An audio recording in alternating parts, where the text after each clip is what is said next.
astrology, which has been a long overdue video.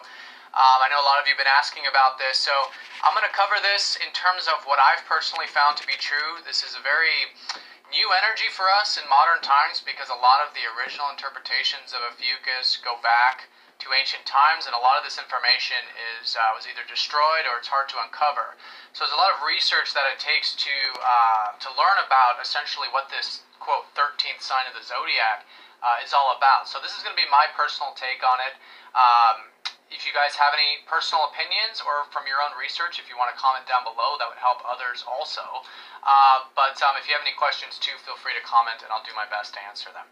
Alright, so Ophiuchus, the quote 13th sign, and the reason why it's called that is because traditionally there's only 12 signs of the Zodiac, and Ophiuchus, which is its own constellation, and you can visibly see that it does pass over the ecliptic, was always lumped in with Scorpio, and Scorpio does span over the bottom of Ophiuchus, so for all intents and purposes it's still accurate, and Ophiuchus and Scorpio have very similar energies. But today I'm going to differentiate the difference between Scorpio and Ophiuchus so you can see specifically what this sign is about. So with Scorpio, and this is again on that evolution of the journey, we talked about the deeper aspects of life, right? Wanting to see the truth about the matter.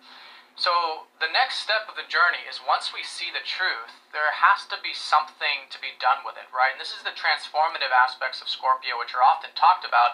However, Scorpio has more to do with the awareness of the instinctual, because again, it's the scorpion, right? So it is that more, awareness of the earthly, awareness of the human aspects of self. But Ophiuchus transmutes that and transforms that into what you might call higher states of being or lighter states of being.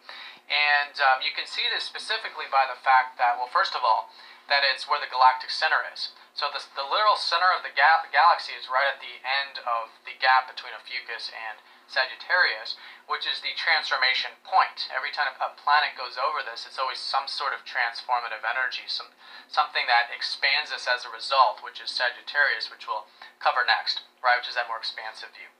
So here, it's the final stages of, let's say, the cocoon, right, of the caterpillar in the cocoon right before it turns into a butterfly, which is, it's become aware of the fact that there is this old state of being, if you will, which is the caterpillar, and there's something that needs to be done in order to make it lighter, right? And this is the transmutation effect, which is strongly seen by that galactic center and Ophiuchus.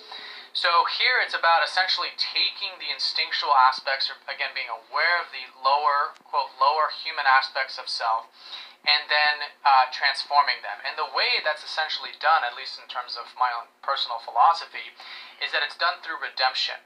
You know, that word right there has been talked about very specifically, especially, in the West, like through Christ, which is that once we redeem these human aspects of self, we heal, we transform, we come into that higher or lighter state of consciousness. So that's essentially what Ophiuchus is about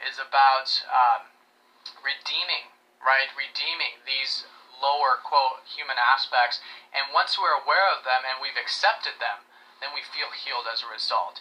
So that's essentially what it is, and some qualities that come from this you can see in person's personality. If like your sun or your moon's there, or your ascendant or something, you can see the result of this kind of perspective, like what happens when we're redeemed, what happens when we're transformed, so to speak, or transforming. And so some of the qualities are the individuals or the experiences in life are very regenerated.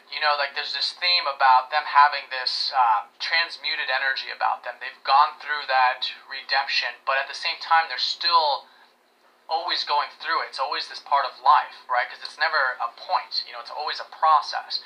And so naturally these energies and these individuals do have this great gift of healing, of helping others heal, and of redeeming others. So these are very balanced aspects of Ophiuchus. When the person is balanced, when the person is wanting to help others, is very open, right, in that regards, and wanting to renew their own personal perspective of life, right? Because it does involve in relationships, but it's everything in the external environment, wanting to have that fresh new perspective when we are aware of the truth and then taking it to the next level of accepting it.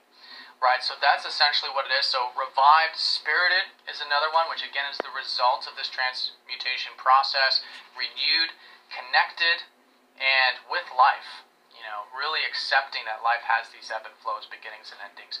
And that's what's really liberating, is when we accept, you know, these things. Again, whether they're qualities or whether it's life or our experiences, we become liberated in the process. So it's still in the process, right? Like Sagittarius is very much like it's already gone through these experiences, and it's much more about the philosophy and those kinds of things we'll cover next. Here, it's in the process. So they're great healers. Their gift is to help others essentially redeem these aspects.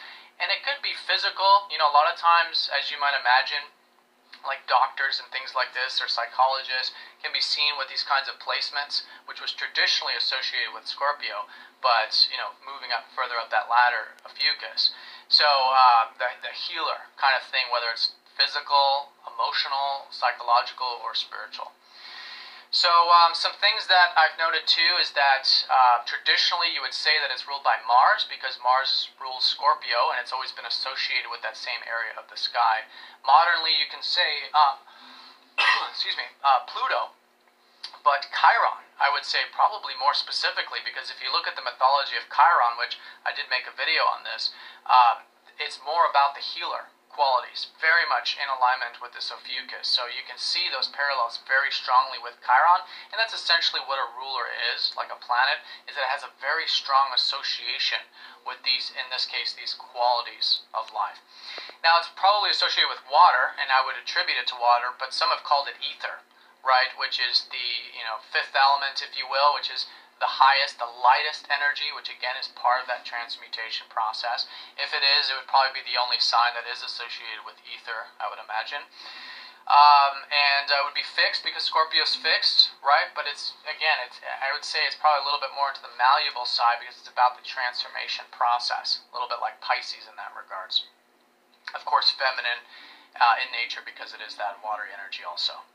Alright, so that's Ophiuchus in a nutshell. One thing too is that it's opposite Orion.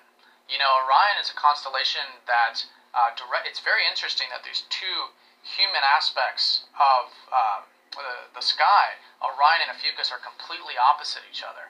So the balancing point to Orion, which, you know, traditionally would symbolize like Osiris, is that Orion is the hunter. It's the man.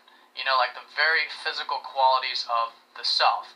And so where Ophiuchus is transformed and is healing and is working on cultivating the more spiritual aspects of man, if you want to call it the spiritual side of the human, Orion would be the very human side of it. So to balance out, if there's a lot of Ophiuchus energy, to balance out that really watery stuff is to incorporate the Orion energy, which is to hunt, to do the human thing. You know, the earthly side of it, which helps ground a lot of that watery energy, right? That's also seen from Taurus, because Taurus is also opposite Scorpio and Ophiuchus also, that earthly aspect. So that's the opposition. One thing too, actually, I forgot to mention, the actual constellation, you know, is the serpent bearer. You know, this is the big part of this. You know, the serpent bearer, if you think about what serpents represent in past civilizations and what they've uncovered or what they've used as that analogy, is for the human ego. You know, the serpent is the human ego aspect of things, right? The very earthly, because serpents always have their belly on the earth. So this is again symbolic for not destroying the serpent and not fighting the serpent, but befriending the serpent, actually accepting, again, these lower or physical aspects of self, learning to work with them, and as a result, healing those aspects, and it becomes that much more powerful, obviously. Alright, so that's Ophiuchus. If you guys have any questions, please let me know, and I'll see you guys all next time for Sagittarius. Take care.